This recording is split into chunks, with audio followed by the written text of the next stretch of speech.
सदाशिवसमारम्भां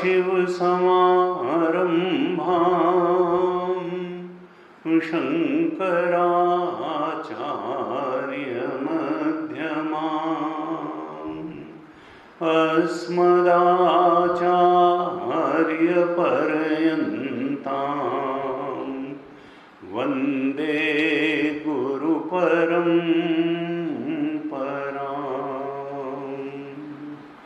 अज्ञानतिमिरान्धस्य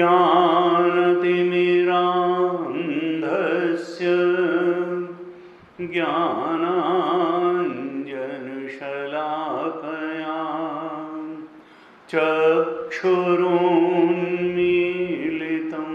येन तस्मै श्री गुरवे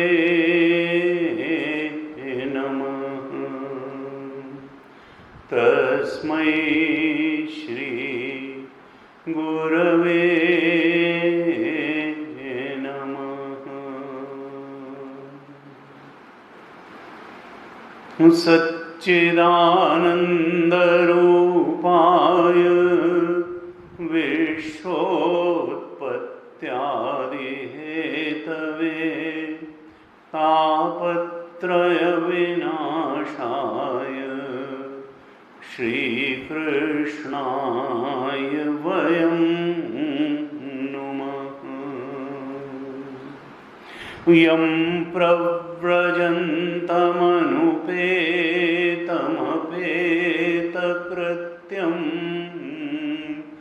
द्वैपायनो विरहकातर आजुहाव पुत्रेति तन्मयतया तरवोभिनेदुः तं सर्वभूतहृदयं मुनिमानतोऽस्मि।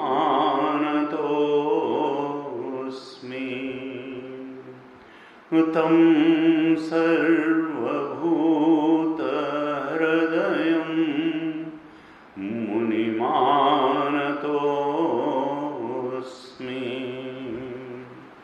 नारायणं नमस्कृत्य नरं चैव नरोत्तमं देवीं सरस्वतीं व्यासं ततो जयमुदीरयेत्। कृष्णाय वासुदेवाय हरये परमात्मने प्रणतक्लेशनाशाय गोविन्दाय नमो प्रणतक्लेशनाशाय गोविन्दाय नमो नमः।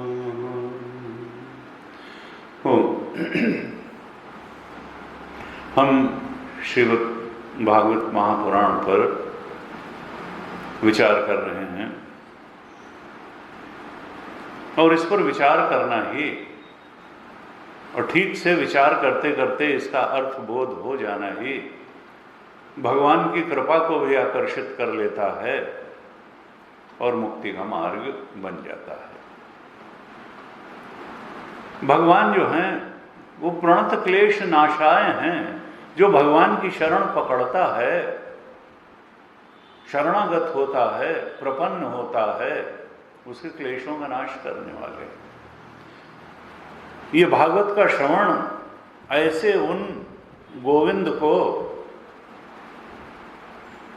प्रणत होने के लिए है, शरणागत होने के लिए है, उनकी कृपा का आह्वान करने के लिए है। और भगवान तो सर्वशक्तिमान हैं और सर्वज्ञ हैं। उनकी अगर कृपा मिल जाए तो वो बातें जीवन में हो सकती हैं जो हमारे अपने करने से नहीं होती हैं। हम अल्प शक्ति हैं और हम अल्पज्ञ हैं।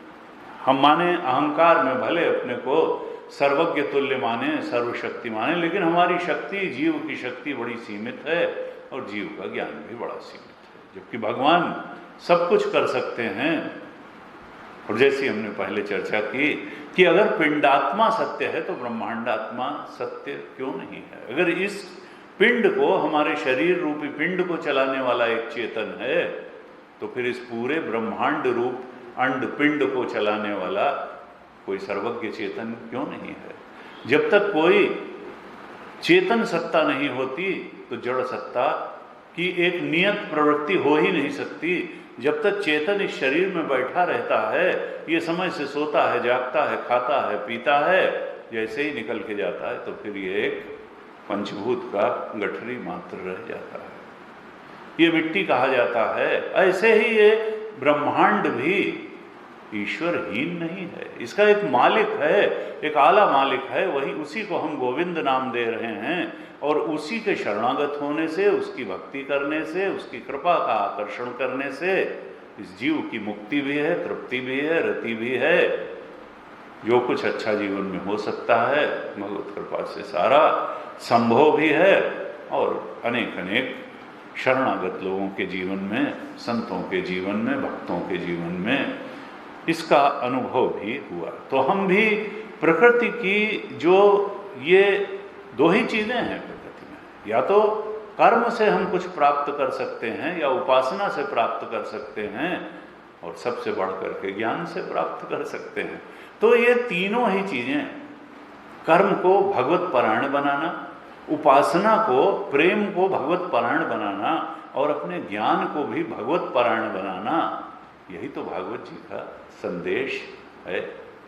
भागवत का ऐसा संदेश अगर हमको प्राप्त होगा तो निश्चित रूप से जीवन में सारे दुखों का नाश होगा और समस्त कल्याण हमारे जीवन में अवतरित हो जाएगा। भागवत में और भगवान में कोई अंतर नहीं है। तेने वांगमयी मूर्ति, ये भगवान की वाणी ही है, अर्थात भगवान की वांगमयी मूर्ति है। इसको छुएं तो लगे भगवान को छू रहे हैं, इसको सुने तो लगे भगवान को सुन रहे हैं। इस प्रकार से अगर हम इस विश्वास के साथ, इस श्रद्धा के साथ अगर प्रवेश करेंगे तब निश्चित रूप से फिर हम भागवत जी का पूरा लाभ ले सकेंगे और ये भुक्ति मुक्ति जो भी हमारी आकांक्षा होगी उसको हम प्राप्त कर सकेंगे। हम महात्म्य की चर्चा कर रहे थे। महात्म्य के चौथे अध्याय तक हमने चर्चा की थी।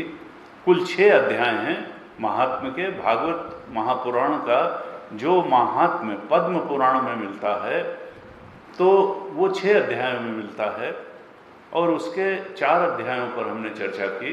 बाकी के शेष 2 अध्यायों पर आज हम चर्चा करेंगे। हम कथा चल रही थी, सनकादि ऋषि हरिद्वार में आनंद घाट पर नारदादि ऋषियों को भागवत कथा का श्रवण करा रहे हैं।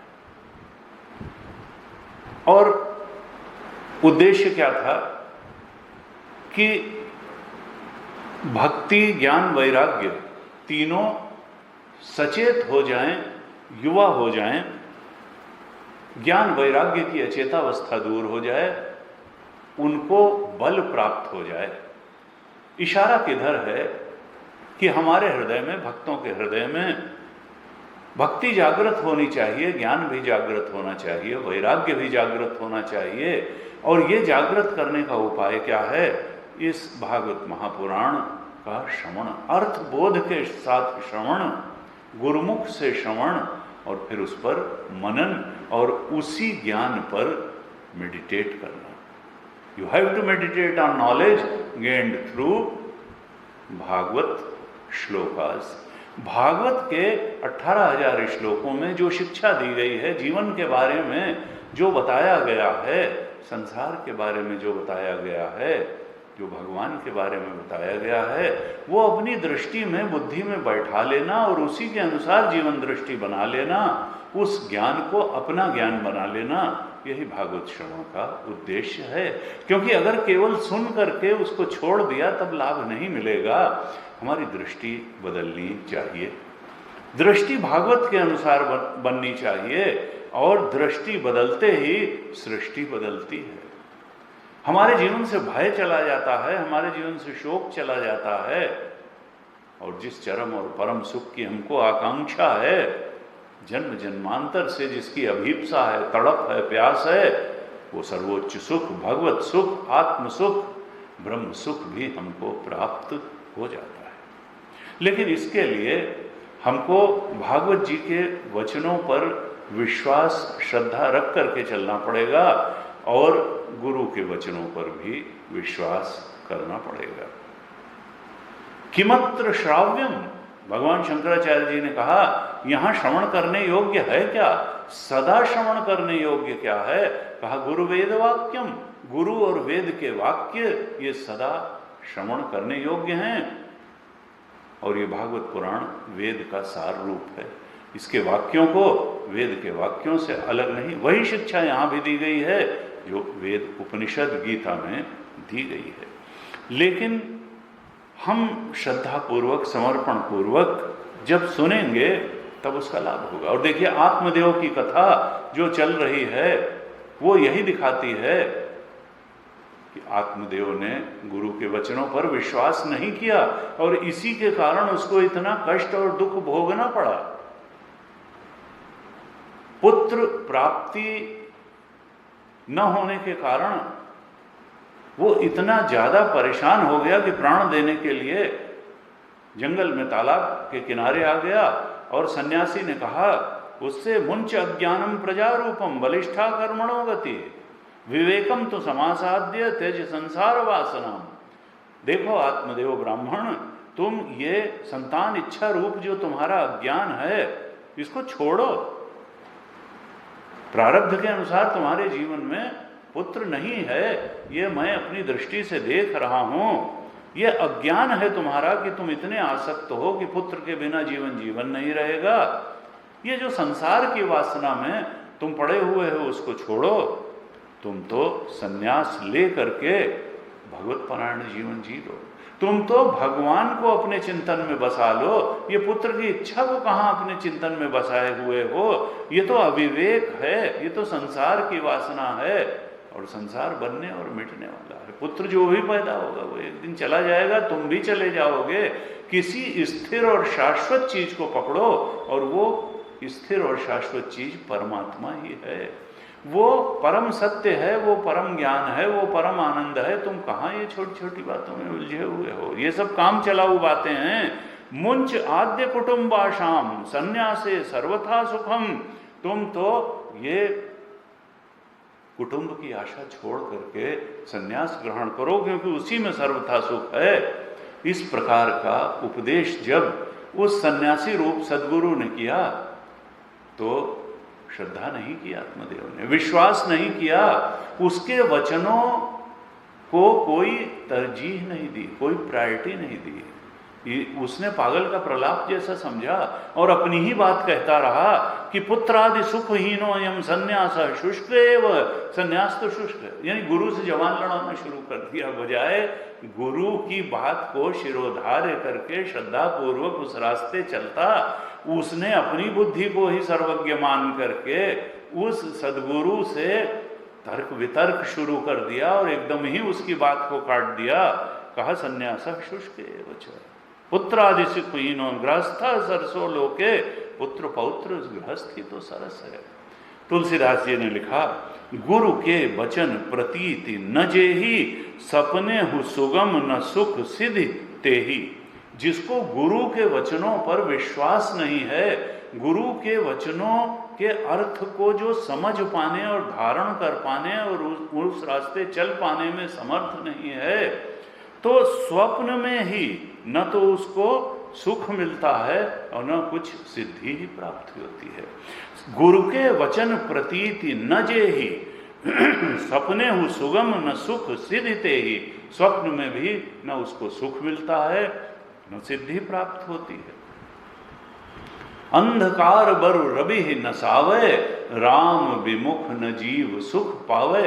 ये भले हो सकता है कि सूर्य को अंधकार नष्ट कर दे, यानी ये तो हो नहीं सकता, प्रकाश को अंधकार कहाँ नष्ट करेगा, अंधकार को ही प्रकाश नष्ट करता है। लेकिन मान लिया कि इस प्रकृति में ये अनहोनी घटना भी हो जाए कि अंधकार बरु रवि न सावे, कि अंधकार सूर्य का नाश कर दे, लेकिन ये बात सत्य है कि राम विमुख न जीव सुख पावे। जो भगवत पारायण जीवन नहीं जी रहा है, जिसकी बुद्धि में भगवान परम सत्य नहीं है, परम आनंद नहीं है, जो इस बात को मानने को भी तैयार नहीं है, वो उसको राम विमुख न जीव सुख पावे, ऐसा जीव उसके जीवन में सुख मिल ही नहीं सकता है। तो संदेश पहला क्या है महात्म्य का, कि चूंकि आत्मदेव ब्राह्मण ने गुरु के वचनों को नहीं माना और इसलिए दुख का भागी हुआ, गुरु ने फिर भी कृपा करके मंत्रपूत फल दिया, लेकिन उसकी पत्नी तो कर्कशा थी, उसने उसको खाया नहीं। उसने कहा कि मुझसे तो इन सब नियमों का पालन होगा नहीं, और वो फल गाय को खिला दिया। टेस्ट लिया, गुरु का अनुकरण नहीं किया बल्कि टेस्ट लिया, और गाय के पेट से गोकर्ण जैसा परम ज्ञानी पुत्र पैदा हुआ, और स्वयं वो अपनी बहन के पुत्र को अपना पुत्र उसने कहा और उसका नाम धुंधुकारी रखा, और जैसा नाम था उसी प्रकार से वो उपद्रवी हुआ, और उसके उपद्रव से परेशान होकर के जब उसने घर की सारी संपत्ति नष्ट कर दी, तो फिर से ये आत्मदेव अत्यंत विक्षिप्त हो गए और प्राण त्याग के लिए तत्पर हो गए। और तब गोकर्ण गुरु रूप में प्रकट हुए और उन्होंने वही उपदेश किया जो सन्यासी ने किया था, और उन्होंने कहा मुंच अज्ञानम प्रजारूपम, प्रजारूप इस अज्ञान को पिता आप छोड़ दो। मोहतो नरके, जो आसक्ति में, संसार आसक्ति, देहासक्ति, विषयासक्ति में पड़ा रहता है, जो भगवत भक्ति कर ही नहीं पाता है, उसकी नरक में ही गति होती है। निपतिष्यति देहोयम सर्वम त्यक्त्वा वनम व्रज। अरे एक दिन तो ये देह चला ही जाएगा, इसलिए इससे कोई अविनाशी कार्य क्यों नहीं कर लेते, उस परमात्मा, उस परम सत्य का बोध क्यों नहीं प्राप्त कर लेते, इसके पहले कि ये शरीर गिर जाए प्रारब्ध समाप्त होने पर। उन्होंने कहा असारः खलु संसार, दुख रूपी विमोह का, ये संसार असार है, दुख रूपी है, मोह में डालने वाला है। लगेगा कि बहुत कुछ प्रॉमिस कर रहा है लेकिन मिलेगा नहीं, देखत सोना लगे सकल जग कांच है। अरे भाई पलटू जीवन कहिए झूठ तो मरना सांच है। यहाँ चीजें आकर्षक लगती हैं, आकर्षक होती नहीं हैं। जो चीज दूर से बहुत अच्छी लगती है, पास से जाने पर वो वैसी नहीं निकलती है। देहरादून से बैठ करके देखने से मसूरी की लाइटें बहुत अच्छी लगती हैं, और मसूरी से उतरते समय देहरादून की लाइटें बहुत अच्छी लगती हैं। मसूरी जाने पर मसूरी की लाइटों का कोई खास मजा नहीं आता, और देहरादून में आने पर देहरादून की लाइटों को। तो चीजें दूर से तो बहुत सुहावनी लगती हैं। जो व्यक्ति पहाड़ों में रहता है उसके लिए लगता है कि कितना कष्ट है पहाड़ों में, और दिल्ली से दौड़ दौड़ के पहाड़ आते हैं लोग। पहाड़ वाला सोचता है लो शहर वहाँ। तो दूर से हमेशा दूसरे की पत्तल का भात ज्यादा स्वादिष्ट होता है। Grass is always greener on the other side. मिल जाए तो मिट्टी है और खो जाए तो सोना है। दुनिया जिसे कहते हैं माटी का खिलौना है। कहा असारह खलु संसारः दुख रूपी विमोहकः। ये संसार, इसमें कोई सारवार नहीं है। सुतः कस्य धनम कस्य स्नेहवान ज्वलते अनिशम। जो बहुत इसकी आसक्ति में पड़ता है वो तो जलन ही प्राप्त करता है, उसका हृदय शांत नहीं रहता है। शांत कौन रहता है, सुख किसको प्राप्त होता है। कहा सुखम अस्ति विरक्तस्य मुनेः एकांत जीविनः। सुख तो विरक्त एकांत जीवी मननशील भक्त को ही है। जो ये समझना चाहता है कि हमारा सत्य क्या है, संसार का सत्य क्या है, भगवान का सत्य क्या है, जो सत्यान्वेषी है वही सुखान्वेषी है, और वही सत्य ज्ञान को पाता है, सत्य आनंद को पाता है, वही सुखी हो पाता है। कहा वो क्या है, जो विरक्त है, जो संसार और देह और विषयों में आसक्त नहीं है बल्कि वहां से विरक्त है, और जो अपने सुख के लिए किसी प्राणी पदार्थ परिस्थिति पर निर्भर नहीं है, क्योंकि वही जान पाता है कि आत्मा का ही धर्म सुख है। सुख विषयों में नहीं है, सुख देह में नहीं है, सुख प्राणियों में नहीं है, सुख अनुकूल परिस्थितियों में नहीं है। सुख तो आत्मा के ज्ञान में ही है, आत्म सत्य के बोध में ही सुख है। वो सच्चा सुख है, बाकी सुख आने जाने वाले हैं। सत्य की परिभाषा वेदांत में वही है जो तीनों कालों में रहे, आने के बाद जाए नहीं, जिसके नाश का कोई उपाय नहीं है। इसका अर्थ क्या है कि जो सुख उपजता और मिटता है वो सुख है ही नहीं, वो माया का सुख है, वो झूठ है। शाश्वत सुख तो एक बार मिलने के बाद जाना ही नहीं चाहिए, और ऐसा सुख आत्म सुख है। उसी को देने की विधि भागवत जी बताती हैं, और हमने पिछले कक्षा में जो चौथे अध्याय का 79 और 80 श्लोक इसके बारे में चर्चा की थी, उसमें जो 10 साधनाएं बताई हैं वो उसी आत्म सुख तक पहुंचाने के लिए हैं, और उस सुख को पाते ही व्यक्ति मुक्त हो जाता है, जैसा कि आत्मदेव मुक्त हुए। आत्मदेव को दुख क्यों मिला, ये कथा क्या बताती है कि आत्मदेव ने संपत्ति का तो भोग किया लेकिन सत्संग नहीं किया, इसी कारण वो दुखी हुए।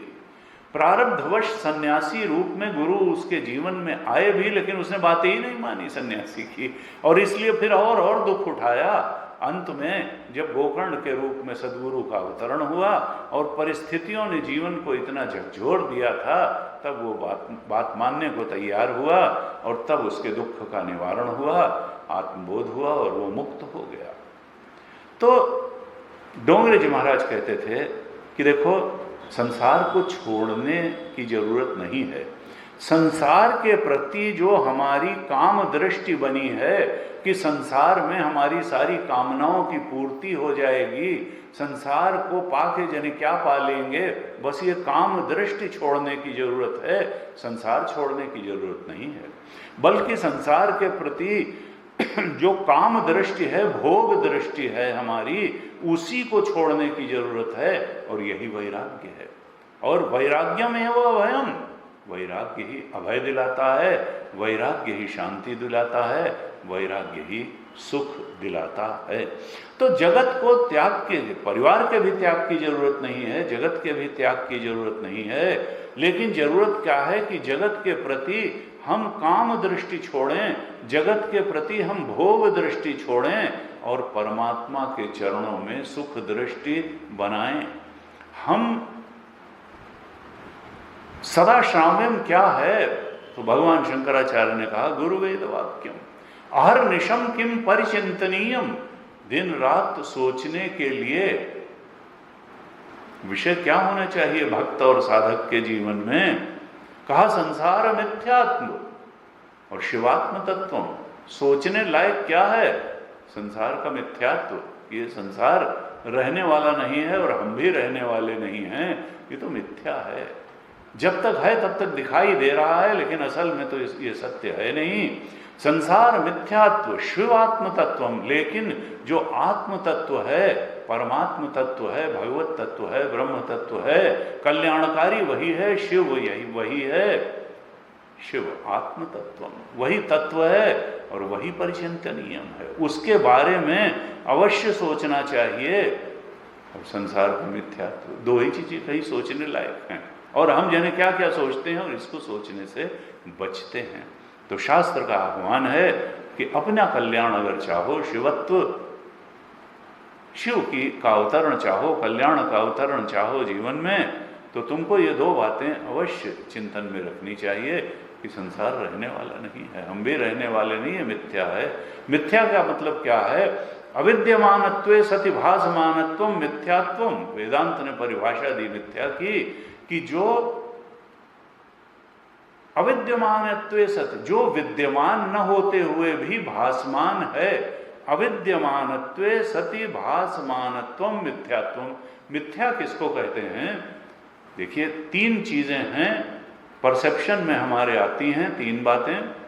एक तो जो है भी और परसेप्शन में भी आ रहा है, जैसे ये हम यहाँ प्रवचन कर रहे हैं, हॉल है, माइक है, पुस्तक है, ये सब हैं भी और अनुभव में भी आ रहे हैं। और दूसरी चीज क्या है जो बिल्कुल, ये तो इसको तो कहा कि चलो भाई ये अपेक्षित सत्य है, और एक बिल्कुल असत है, जैसे खरगोश के सींग, जैसे आकाश पुष्प, जैसे वंध्यापुत्र, जो है ही नहीं, ना है ना अनुभव में आ रहा है।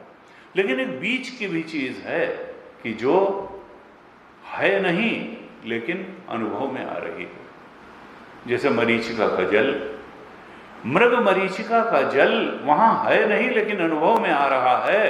आकाश की नीलिमा है नहीं लेकिन अनुभव में आ रही है। सीप में चांदी है नहीं लेकिन अनुभव में आ रही है। रस्सी में सांप है नहीं लेकिन अनुभव में आ रहा है। अविद्यमान है लेकिन भासमान है, तो इसको कहा मिथ्या। यही मिथ्या है। मरीचिका का जल मिथ्या है, रस्सी में सांप जो दिख रहा है वो मिथ्या है, आकाश में जो नीलिमा दिख रही है वो मिथ्या है, सीप में जो चांदी दिख रही है वो मिथ्या है, वो केवल दिख ही नहीं रही है, वहां है वह कुछ नहीं। अविद्यमानत्वे सति भासमानत्वम मिथ्यात्वम। कहा परमात्मा में ये जो जगत दिख रहा है ये दिख ही रहा है वह नहीं। जिस दिन परमात्मा का ज्ञान हो जाएगा ये जगत जने कहाँ चला जाएगा, ये तो माया का है, फिर खोजो माया कहाँ गई। जिस दिन रस्सी का सांप का ज्ञान हो गया, सांप कहाँ चला जाएगा कुछ मालूम ही नहीं पड़ेगा। और प्रतीति भले बनी रहे लेकिन सत्यत्व बुद्धि नष्ट हो जाएगी। वेदांत प्रतीति का विरोधी नहीं है। जो जानता है कि आकाश में नीलिमा जैसी कोई चीज नहीं है, उसकी भी इंद्रियों का स्वभाव ऐसा है कि उसे नीलिमा दिखेगी। जो जानता है कि मरीचिका में जल नहीं है, उसको भी वहां पेड़ उल्टे दिखेंगे टोटल इंटरनल रिफ्लेक्शन से, और उसको लगेगा कि हाँ यहाँ जल है, लेकिन वो जानता है कि जल नहीं है, इसलिए दौड़ दौड़ के परेशान नहीं होगा। ज्ञानी जानता है कि संसार दिख रहा है, यह है नहीं, इसलिए वो संसार के आकर्षणों के पीछे दौड़ दौड़ के मरता नहीं है। उस हिरण की तरीके से जो मरीचिका के जल में नहीं देख पाता कि जल नहीं है और दौड़ दौड़ के मर जाता है।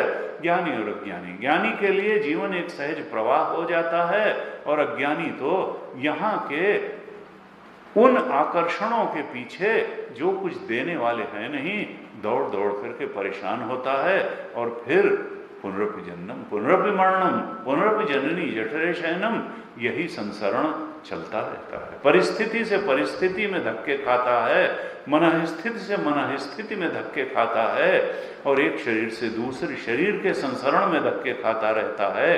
तब तक धक्के खाता है जब तक अधिष्ठान सत्य परमात्म सत्य से उसका परिचय नहीं हो जाता। और उसी परम सत्य भगवत तत्व से परिचय कराने के लिए ये 79 और 80 श्लोक में 10 साधनाएं बताई थी। और इसमें जो मुख्य बात थी वो क्या थी? सत्संग। कहा सेवस्व साधु पुरुषान जहि काम तृष्णाम। ये भोग लालसा को आप वहां जाकर के गोकर्ण ने आत्मदेव से कहा छोड़ दीजिएगा और सेवस्व साधु पुरुषान, और साधु पुरुषों की ही संगति करिएगा। संग का बहुत महत्व बताया है बार बार। सत्संगत्वे निसंगत्वम, निसंगत्वे निर्मोहत्वम, निर्मोहत्वे निश्चल तत्वम, निश्चल तत्वे जीवन मुक्ति है। सत्संग का इतना बड़ा महात्म्य है कि सत्संग और किसी साधना के समर्थन के बिना ही सत्संग अपने आप में इतना पर्याप्त होता है कि सत्य के बोध में प्रतिष्ठित कर देता है, इस जीव को ब्रह्म से मिला देता है और मुक्त कर देता है। इतना महत्वपूर्ण यह सत्संग है। गुरु गोकर्ण ने आत्मदेव से कहा सेवस्व साधु पुरुषान, आप तो साधु पुरुषों का ही संग करना। वैसे तो संग दोष बहुत बड़ा दोष है, क्योंकि हम जिससे भी आसक्ति कर बैठते हैं वो चीज हमारे विवेक पर सवार हो जाती है, हमारे विवेक को कुंठित कर देती है। हम जब राग कर बैठते हैं किसी भी प्राणी पदार्थ परिस्थिति से, तो फिर हम उसके गुलाम हो जाते हैं, पराधीन हो जाते हैं। हम समझते हैं कि इसके बिना हम रह ही नहीं सकते हैं, जबकि ये सिर्फ हमारी धारणा होती है। हर चीज छूटेगी, जो भी अनात्म है उसको हम चाहें भी तो पकड़ करके नहीं रख सकते, और जब जबरदस्ती छुड़ाई जाएगी तो हमको कष्ट होगा। और हम अपने विवेक से अगर छोड़ेंगे, राग से मुक्त होंगे, संग से मुक्त होंगे, तो हम मालिक की तरह जिएंगे, और रागास्पद होकर के जिएंगे तो गुलाम की तरह जिएंगे, उस प्राणी पदार्थ परिस्थिति के गुलाम होकर के जिएंगे, और गुलामी कभी सुख का कारण नहीं होती। इसीलिए बार बार शास्त्र कहते हैं कि राग और द्वेष से ऊपर उठो। रागास्पद से भी हम बंध जाते हैं और द्वेषास्पद से भी बंध जाते हैं।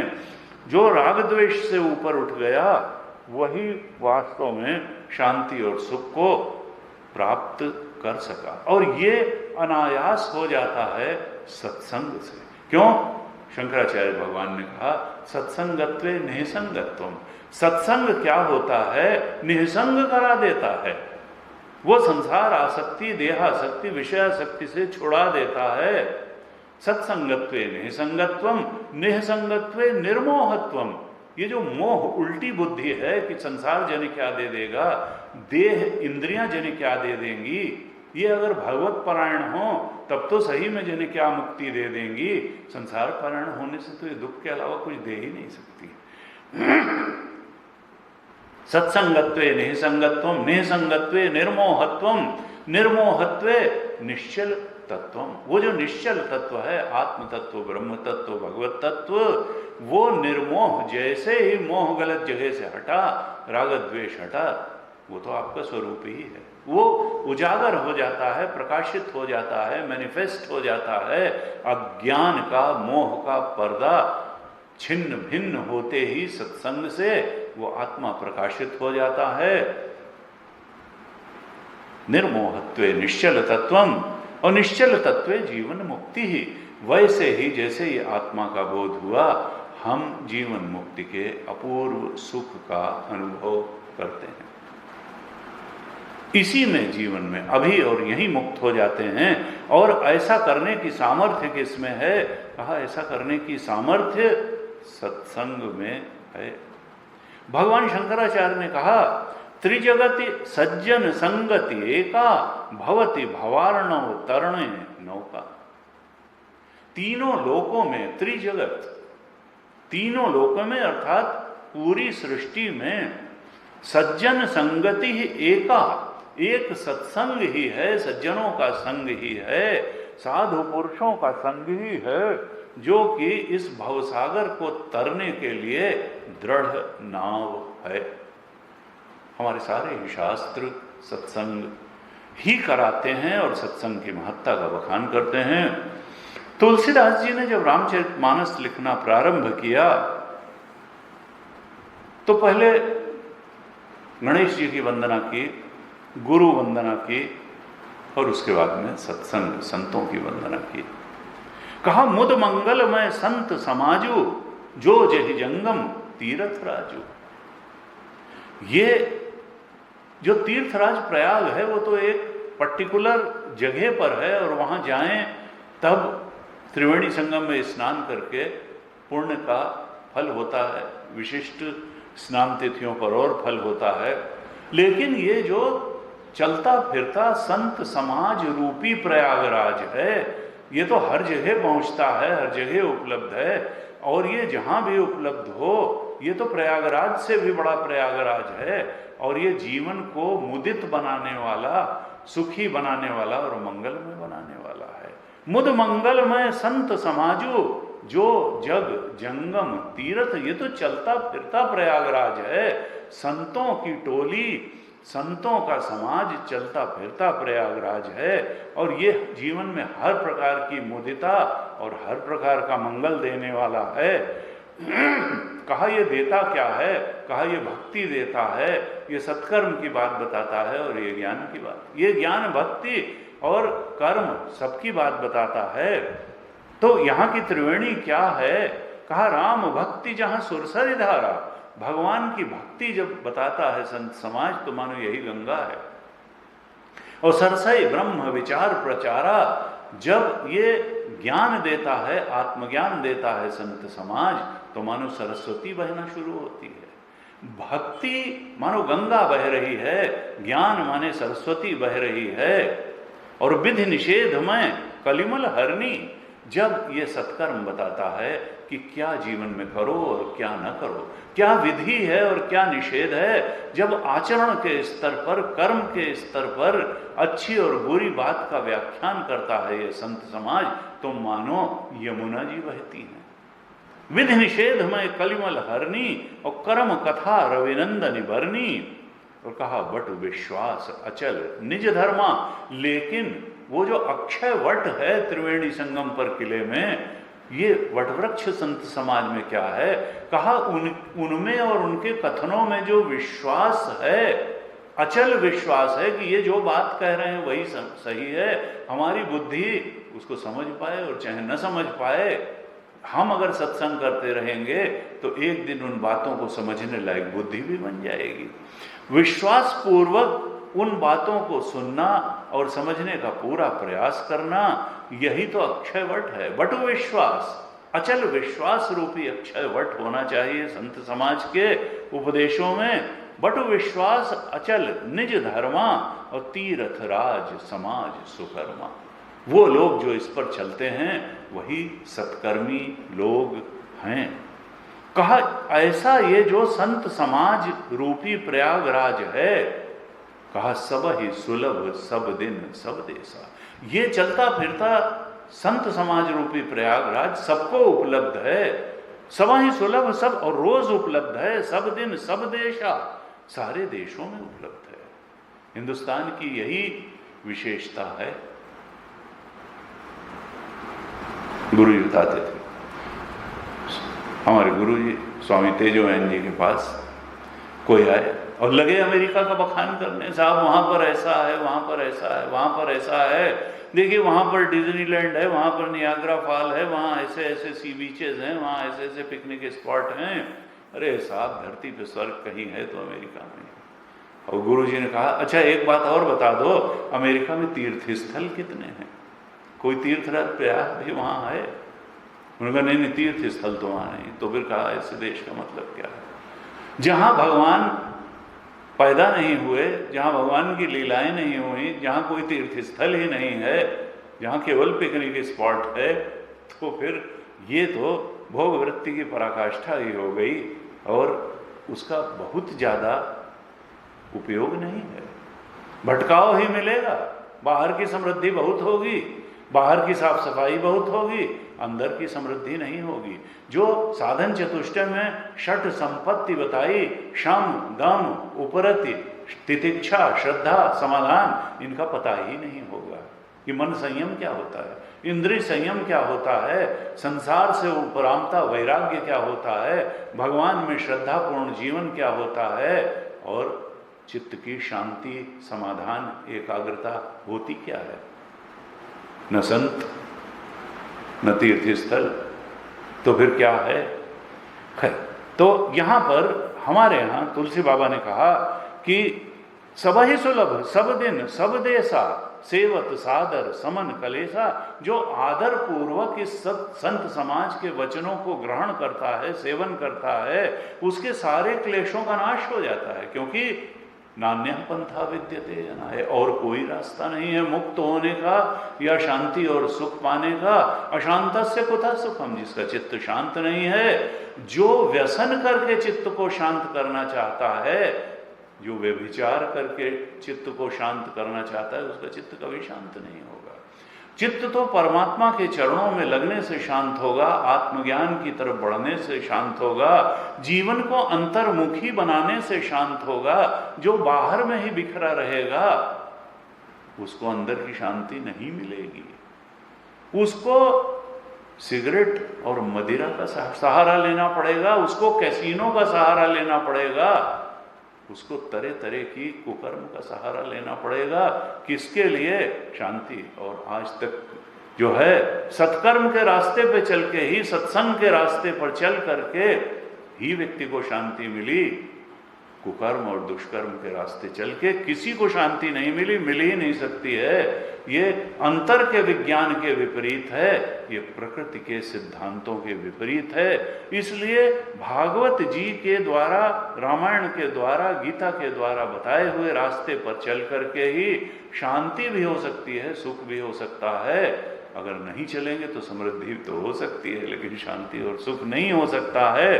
तुलसीदास जी ने कहा, अकथ अलौकिक तीर्थ राव दे सद्य फल प्रगट प्रभाव। ये जो संतों के समाज रूप जो तीर्थराज प्रयाग है, ये इसकी महिमा कही ही नहीं जा सकती है। अकथ है और ये अलौकिक फल देने वाला है और तुरंत फल देने वाला है।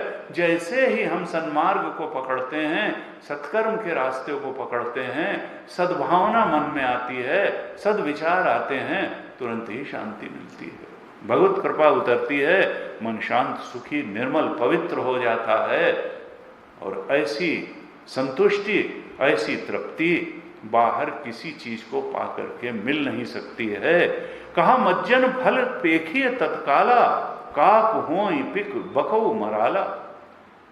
ये जो चलता फिरता प्रयागराज संत समाज रूपी है, इसके वचनों में स्नान करने से, भागवत वचनों में स्नान करने से, भागवत के ज्ञान में डुबकी लगाने से, नहाने से तत्काल फल मिलता है।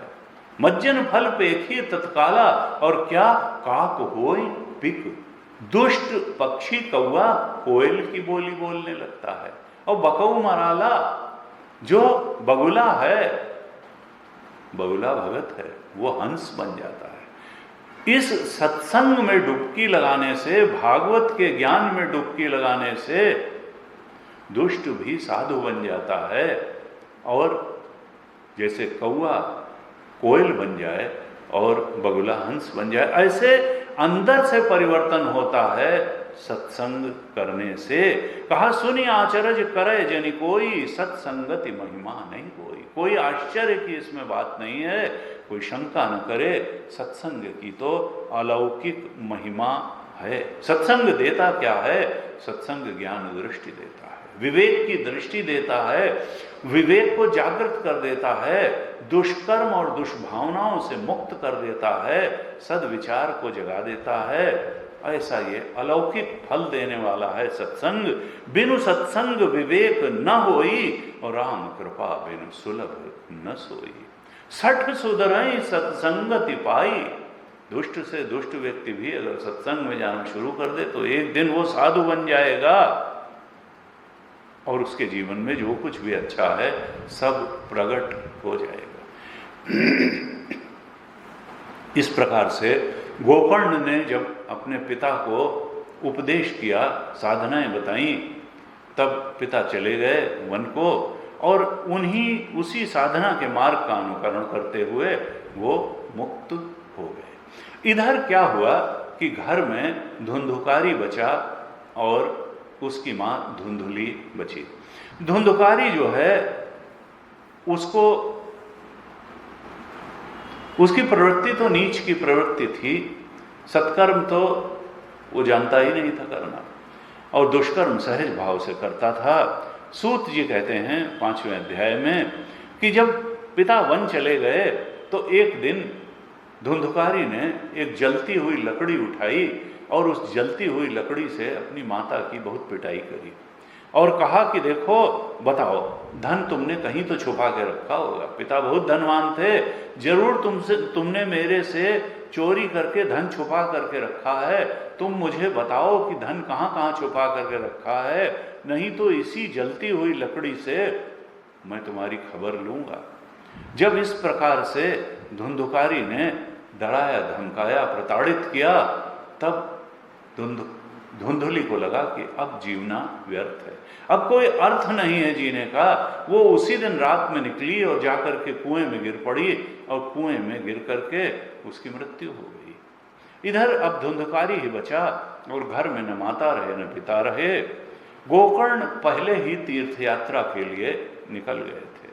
5वें अध्याय के महात्म्य के 5वें अध्याय के 3 श्लोक में धुंधुकारी की तो ये स्थिति थी और गोकर्ण की क्या स्थिति थी उसका वर्णन है। बड़ा सुंदर श्लोक है।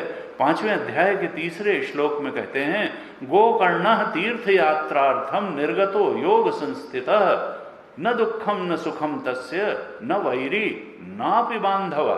गोकर्ण तो तीर्थ यात्रा पर निकल गए और उनकी स्थिति कैसी थी? कहा योग संस्थिता, वो योग में अच्छी तरह से स्थित थे। किसके योग में? परमात्मा के योग में, आत्मबोध में स्थित थे। वो साधक नहीं थे, वो सिद्ध हो चुके थे। न दुखम न सुखम तस्य, वो ज्ञानी भक्त थे, उनको न दुख सताता था न सुख सताता। वो जानते थे कि मिथ्या है, ये देह भी मिथ्या है, ये संसार भी मिथ्या है, संसार के आकर्षण विकर्षण सब मिथ्या हैं, परिस्थिति सत्य नहीं है, परिस्थिति का अधिष्ठान परमात्मा सत्य है, देह सत्य नहीं है, देह का अधिष्ठान परमात्मा सत्य है। इस बोध में वो प्रतिष्ठित थे, इसलिए न दुखम न सुखम तस्य, उनको न दुख होता था न सुख होता था। न वैरी नापि बांधव, न उनका कोई वैरी था न उनका कोई बंधु था, अर्थात शत्रुता मित्रता के वो परे चले गए थे, सुख दुख से ऊपर उठ गए थे, राग द्वेष से ऊपर उठ गए थे।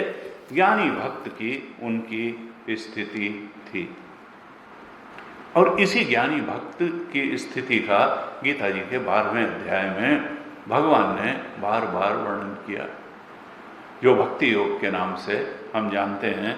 गीता जी के 12वें अध्याय को भगवान ने वहां कहा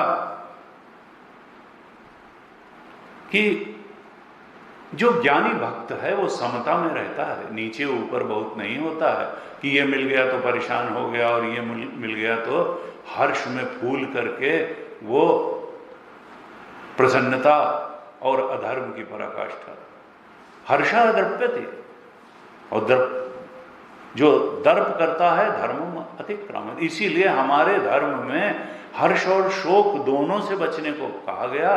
शोक में भी विवेक हर जाता है और व्यक्ति वो काम करने को तैयार हो जाता है जो धर्म के अनुसार उसे नहीं करना चाहिए। तो शोक भी त्याज्य है और कहा हर्ष भी त्याज्य है।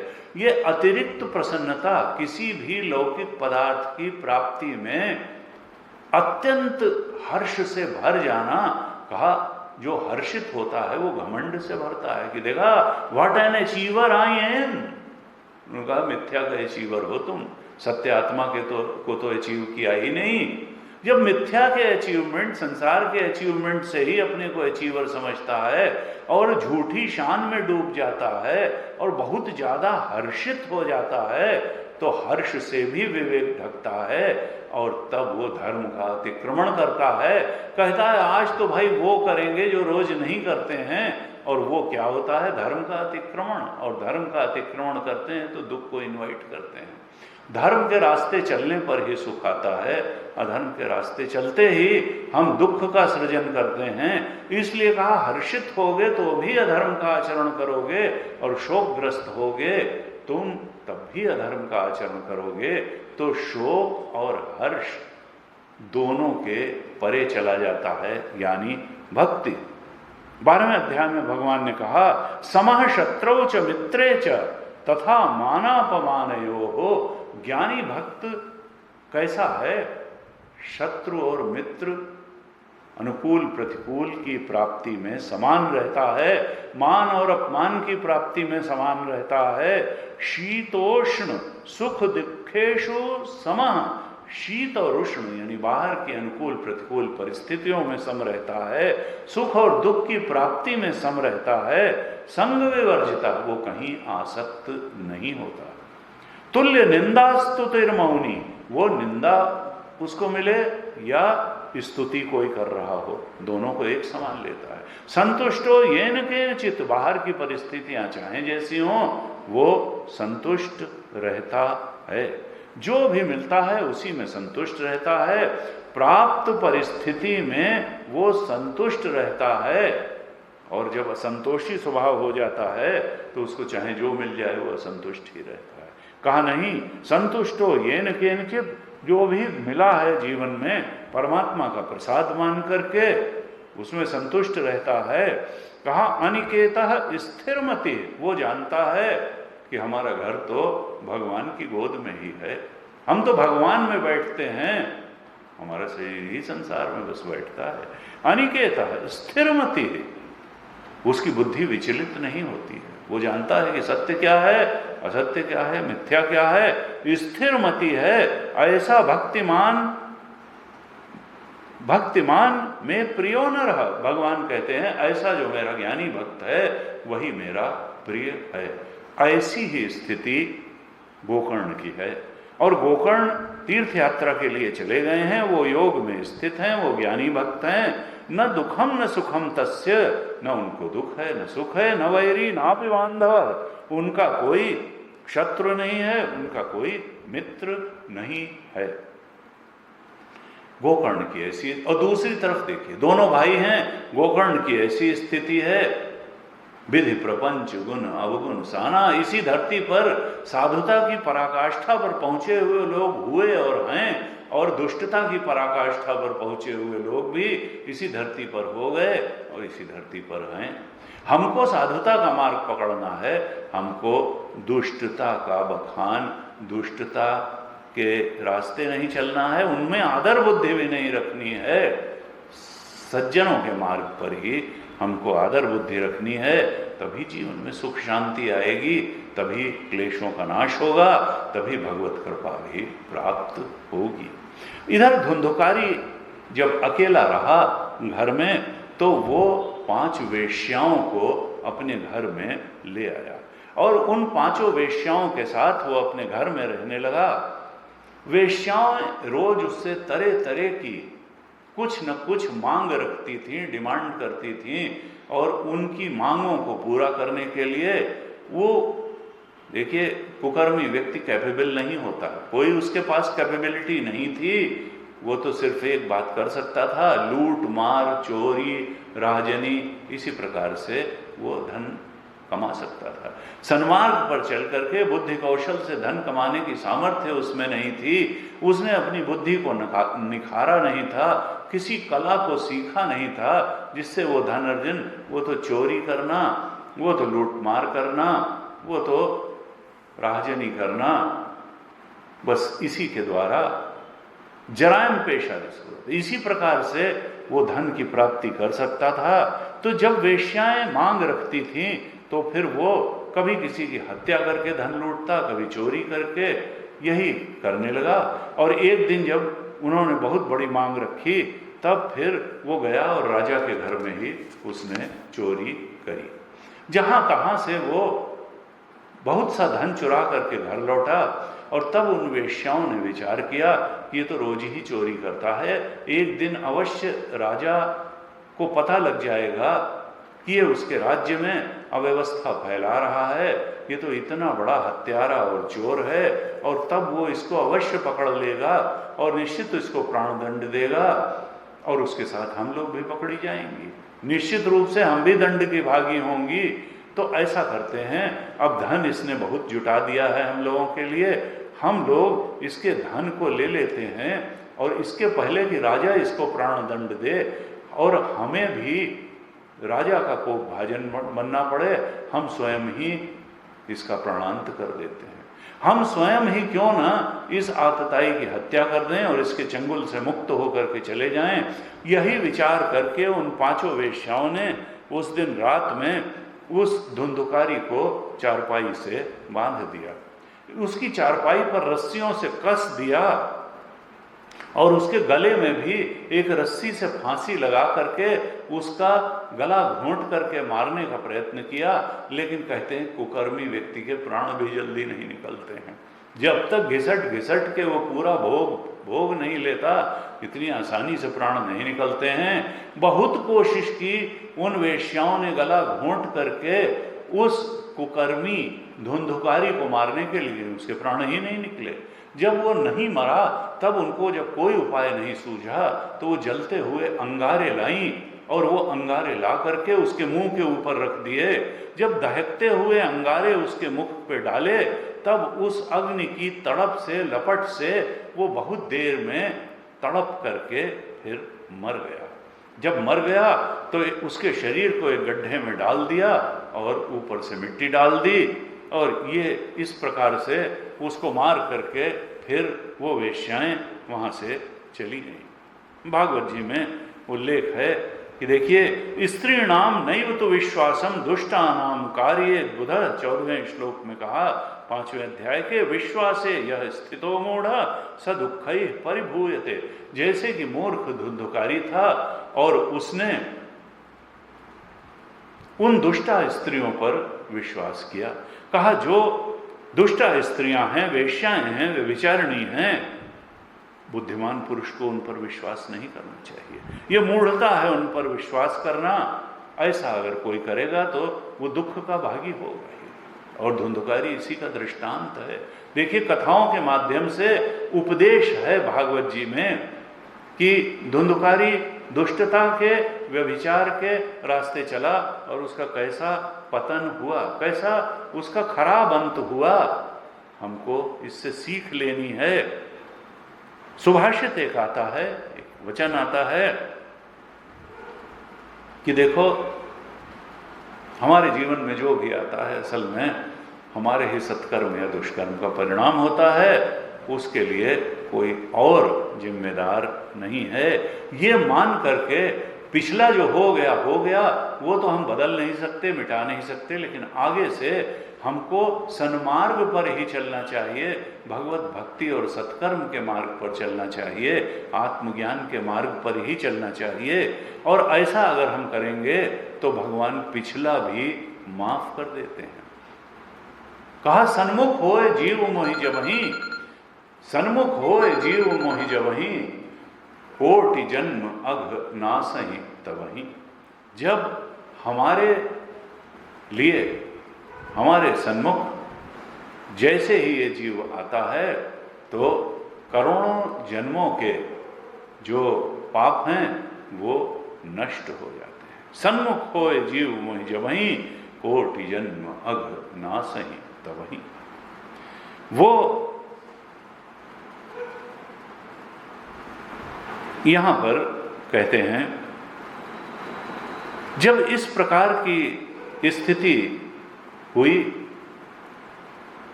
तो वो वेश्याएं सारी संपत्ति लूट करके चली गईं, और चूंकि इस प्रकार से गला घोंट करके अग्नि मुंह पर रख करके अकाल मृत्यु हुई थी धुंधकारी की, और कहते हैं जो आत्महत्या आदि करते हैं तो प्रारब्ध पर्यंत ये देह चलना चाहिए। प्रारब्ध पर्यंत जब देह चलता है और प्रारब्ध के अनुसार ये देह का क्षय होता है, गिरता है, तो फिर अगली गति जो भी सृष्टि का विधान है उसके अनुसार होती है।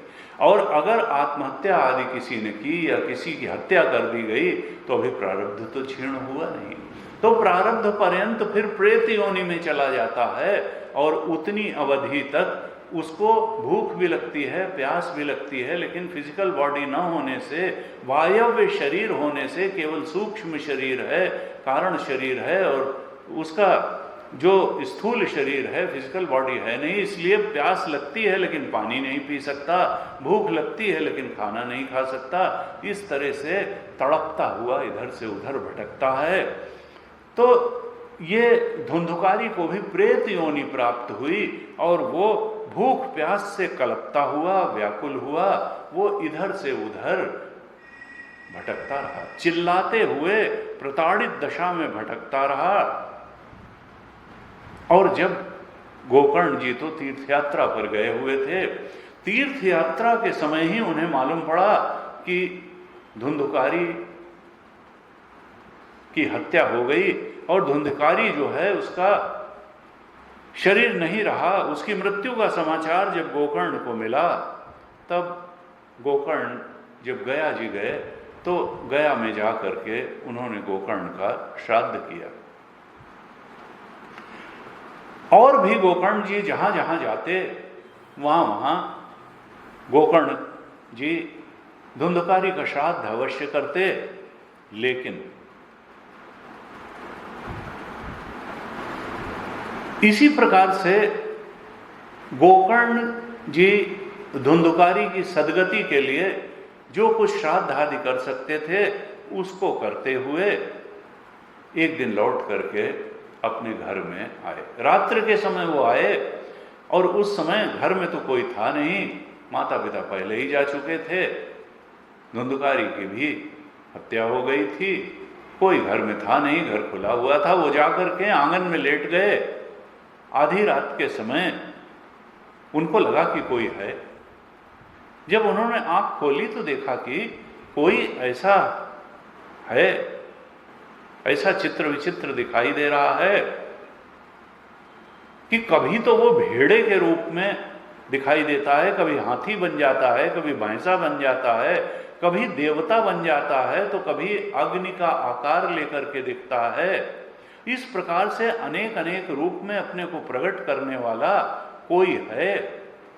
गोकर्ण ने यह निश्चय किया कि ये कोई दुर्गति प्राप्त जीव है, और तब उन्होंने कहा कि तुम कौन हो? ये इस तरह के अनेक भयानक रूप तुम क्यों दिखा रहे हो? तुम कोई प्रेत हो, पिशाच हो, राक्षस हो, मनुष्य हो, तुम हो कौन? सूत जी कहते हैं कि जब इस प्रकार से गोकर्ण ने पूछा तो उस धुंधकारी के जीव ने बोलने की कोशिश की, लेकिन वो बोल नहीं पाया। कुकर्म इतना प्रभावी था कि वो बोल तो पाया नहीं, जोर जोर से रोने लगा, बोलने की शक्ति उसमें थी नहीं।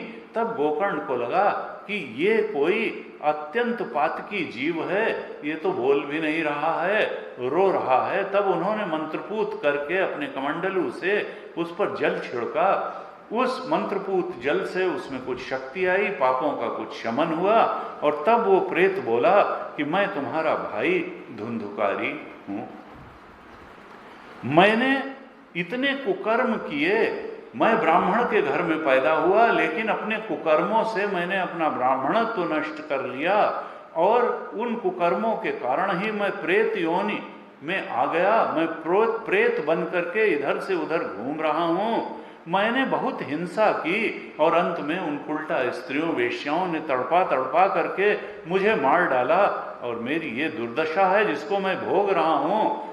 तुम मेरे भाई मुझे इस प्रेत योनि से, इसके कष्टों से छुड़ाओ। अब इससे कई बार ये होता है कि वह प्रेत योनि होती है कि नहीं होती है।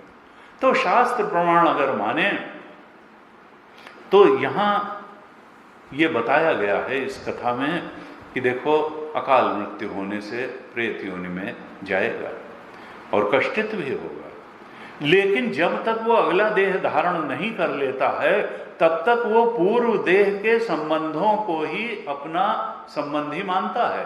अर्थात प्रेत योनि में होने के बाद भी वो अपनी पहचान पूर्व देह में धुंधुकारी के ही अनुसार कर रहा है, और जो देह में रहते हुए गोकर्ण उसका भाई था उसी को भाई मान रहा है।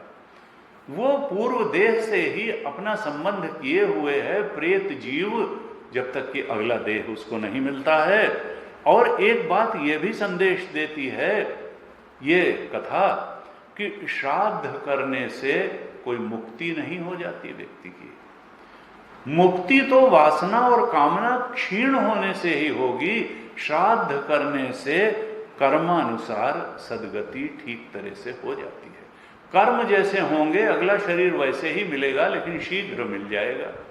बस वो भटकेगा नहीं, लेकिन जो गति होगी शरीर छूटने के बाद भी वो कर्म के अनुसार ही होगी, प्रारब्ध के अनुसार ही होगी। ये नहीं कि मुक्ति हो जाएगी श्राद्ध कर देने से। कर्म बहुत बड़ी चीज है। वासना मुक्त होकर के, कामना मुक्त होकर के, अविद्या मुक्त होकर के ही जीव मुक्त होता है। श्राद्ध आदि करने से इतनी आसानी से अगर मुक्ति होती तो फिर इतनी साधना करने की आवश्यकता ही क्या थी। हमको ये ध्यान रखना चाहिए कि इस जीवन में भी कर्म के ही अनुसार गति होती है। अगर कोई सत्कर्म करेगा, बहुत विशिष्ट कर्म करेगा, तो निश्चित है कि आगे बढ़ जाएगा। जो ज्यादा सफल होना चाहता है उसको कर्म के उपाय को करना ही चाहिए, और शास्त्र कहते हैं भक्ति का उपाय भी करना चाहिए। कर्म और उपासना इस जीवन में भी आगे बढ़ने के उपाय हैं, और यही कर्म उपासना इस देह के बाद भी सद्गति के उपाय हैं। अर्थात कर्मानुसारी ही गति होती है, इसलिए हमको कर्म पर बहुत ध्यान देना है, उपासना पर भी बहुत ध्यान देना है। और कोई सत्कर्मी और भगवद उपासक कब बनेगा? जब उसको ज्ञान होगा कि सत्कर्म करना अधिक श्रेयस्कर है, भगवान की उपासना अधिक श्रेयस्कर है। इसलिए कर्म के भी पीछे ज्ञान खड़ा रहता है और उपासना के पीछे भी ज्ञान खड़ा रहता है। ज्ञानानुसारी ही कर्म होता है और ज्ञानानुसारी ही उपासना भी होती है। इसलिए ज्ञान कर्म और उपासना दोनों से बढ़ करके है, क्योंकि ज्ञान ही हमारे कर्मों का भी नियामक है और ज्ञान ही हमारी उपासना का भी नियामक है। हमको कर्म की तरीका बताने वाला, उपासना का तरीका बताने वाला ज्ञान ही होता है। इसलिए ऋते ज्ञानात् न मुक्ति है। उपनिषद में कहा ज्ञान के बिना मुक्ति नहीं है। हमको शास्त्र का के अनुसार क्या करनी है इसका ज्ञान होना ही चाहिए। जब हमारा वैल्यू सिस्टम, हमारी जो मूल्य हैं, जीवन मूल्य हैं, वो शास्त्र के अनुसार बन जाते हैं, तो शास्त्र के द्वारा प्रतिपादित जो वैल्यू सिस्टम है, जीवन मूल्य हैं, उनके अनुसार जब हमारी जीवन दृष्टि बन जाती है तो उसी को ज्ञान दृष्टि कहते हैं। ऐसी दृष्टि हमको बनानी ही पड़ेगी, ज्ञान दृष्टि बनानी पड़ेगी। अर्थात शास्त्र के द्वारा दिया गया वैल्यू सिस्टम ही हमारा वैल्यू सिस्टम होना चाहिए। जब ऐसा हो जाएगा तो निश्चित रूप से हम एक दिन कर्म को भी बिल्कुल ठीक तरह से करेंगे, उपासना को भी बिल्कुल ठीक तरह से करेंगे, और मुक्ति की तरफ, आत्मज्ञान की तरफ क्रमशः बढ़ते चले जाएंगे। और ऐसा नहीं है कि एक फाइनल डे में हमको परम शांति और परम सुख की प्राप्ति होगी। जैसे जैसे जीवन में सत्कर्म बढ़ेगा, जैसे जैसे उपासना बढ़ेगी और जैसे जैसे हम आत्मज्ञान की तरफ बढ़ेंगे, वैसे वैसे आंतरिक शांति और सुख का हमको अनुभव होगा।